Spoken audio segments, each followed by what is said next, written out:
Excellent ಆಗಿದೆ. Definitely ಈ ಒಂದು ಸೆಂಟಿಮೆಂಟ್ನ ಅಂಡರ್ಸ್ಟ್ಯಾಂಡಿಂಗ್ ಮಾಡ್ಕೋಬೇಕು, ಈ ಫಿಲಮ್ ನೋಡಬೇಕಾಗುತ್ತೆ.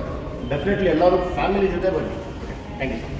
ಪ್ಲಸ್ ಈಗಿನ ಜನ್ರೇಷನ್ ಇರೋ ಮಕ್ಕಳಿಗೆ ಒಂದು ಒಳ್ಳೆ ಮೆಸೇಜಸ್ ಇದೆ. Super movie. Very nice movie. ನಿಜವಾಗ್ಲೂ ತುಂಬ ಖುಷಿ ಆಯ್ತು. ಅದೇ ಒಬ್ಬ ಪ್ರೇಕ್ಷಕ ಏನು ಎಕ್ಸ್ಪೆಕ್ಟ್ ಮಾಡ್ತಾನೋ ಎಲ್ಲನೂ ಇದರಲ್ಲಿದೆ. ಸೊ ದಯವಿಟ್ಟು ಇಂಥ ಸಿನಿಮಾನ ಪ್ರೋತ್ಸಾಹಿಸಿ ಎಲ್ಲರೂ ಥಿಯೇಟ್ರಿಗೆ ಬಂದು ಸಿನಿಮಾನ ಆದಷ್ಟು ಫ್ಯಾಮಿಲಿ ಜೊತೆ ಬಂದು ನೋಡಿ ಹಾರೈಸಿ. ನಿರ್ದೇಶಕರಾದಂಥ ಯಾವ್ದಂತ ನನ್ನ ಗುರುಗಳೇ. ಸೊ ಹಾಗಾಗಿ ನೋಡಲಿಕ್ಕೆ ತುಂಬ ಖುಷಿ ಆಯಿತು. ತುಂಬ ಚೆನ್ನಾಗಿದೆ. ದಯವಿಟ್ಟು ಎಲ್ಲರೂ ಬಂದು ಸಹಕರಿಸಿ ಮೂವಿನ. ನನ್ನ ಕಡೆಯಿಂದ ವಿನಂತಿ ಏನಂದರೆ ಒಬ್ಬರೇ ಬರೋದಕ್ಕಿಂತ ಅವ್ರ ಜೊತೆ ಫ್ಯಾಮ್ಲಿ ಅಂದರೆ ನಿಮ್ಮ ಕುಟುಂಬ ಸಮೇತ ಬಂದು ನೋಡುವಂಥ ಮೂವಿ ಇದು. ಸೊ ಬಂದು ನೋಡಿ ಆಶೀರ್ವಾದ. Thank you. ಫಿಲಮ್ ತುಂಬ ಚೆನ್ನಾಗಿತ್ತು. ನಾನು ನಮ್ಮ ಫ್ರೆಂಡ್ಸ್ನ 9 ಜನ ಕರ್ಕೊಂಡ್ಬಂದಿದ್ದೆ. ಟೋಟಲ್ 5 ಜನ. ನಾವು ಫಿಲಮ್ ಮೇಕರ್ಸ್ ಆಲ್ರೆಡಿ. ಆ್ಯಕ್ಚುಲಿ ನಾವು ಫಿಲಮೆಲ್ಲ ಮಾಡ್ತಿರ್ತೀವಿ. ಆ್ಯಕ್ಚುಲಿ ವೇಣೇರ ಏನೋ ನಮ್ಮ ಕ್ಲಾಸ್ಮೇಟ್ ಸ್ಕೂಲಲ್ಲಿದ್ದಾಗ, ನಮ್ಮ PU ಅಲ್ಲಿದ್ದಾಗ ಅವರೆಲ್ಲ ತುಂಬ ಚೆನ್ನಾಗಿತ್ತು. ಒಂದು ಮೆಸೇಜ್ ಇತ್ತು, ಅಪ್ಪ ಅಮ್ಮ ನಿಮ್ಮ ನೋಡ್ಕೊಂಡು ಅಂತ. ಈಗಿನ ಕಾಲದ ಜನ್ರೇಷನ್ ಕರೆಕ್ಟ್ ಸಿಗುತ್ತೆ. ಹೇಳಿ ಇಷ್ಟಪಡ್ತೀರಾ?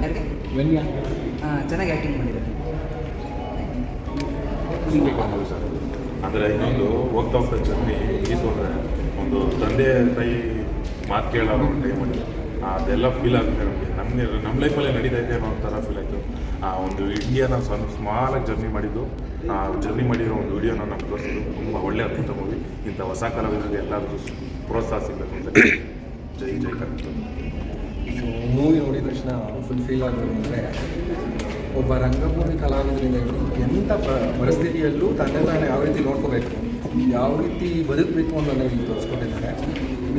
ನಾನು ಹೇಳೋದಾದರೆ ಈಗಿನ ಜನ್ರೇಷನ್ಗೆ ಈಸ್ ಮೋಸ್ಟ್ ಇಂಪಾರ್ಟೆಂಟ್. 100% ಅಲ್ಲ, 1000% ಇಂಪಾರ್ಟೆನ್ಸ್ ಇದೆ ಈಗಿನ ಜನ್ರೇಷನ್ಗೆ. ಪ್ಲೀಸ್ ಫ್ಯಾಮಿಲಿ ಸಮೇತ ಬನ್ನಿ. ನಿಮ್ಮ ಕುಟುಂಬ ಅಕ್ಕಪಕ್ಕದವ್ರು ಜೊತೆಲಿ ಬಂದರೆ ಇನ್ನೂ ಅನುಕೂಲ ಆಗುತ್ತೆ. ಯಾಕೆಂದರೆ ಅಕ್ಕಪಕ್ಕದವ್ರ ಜೊತೆನೂ ನಾವು ಈಗಿನ ಕಾಲದಲ್ಲಿ ಬೆರೆಯಲ್ಲ, ಬರೀ ವಾಟ್ಸಪ್ ಫೇಸ್ಬುಕ್ಕಲ್ಲೇ ಹೇಳ್ತೀವಿ.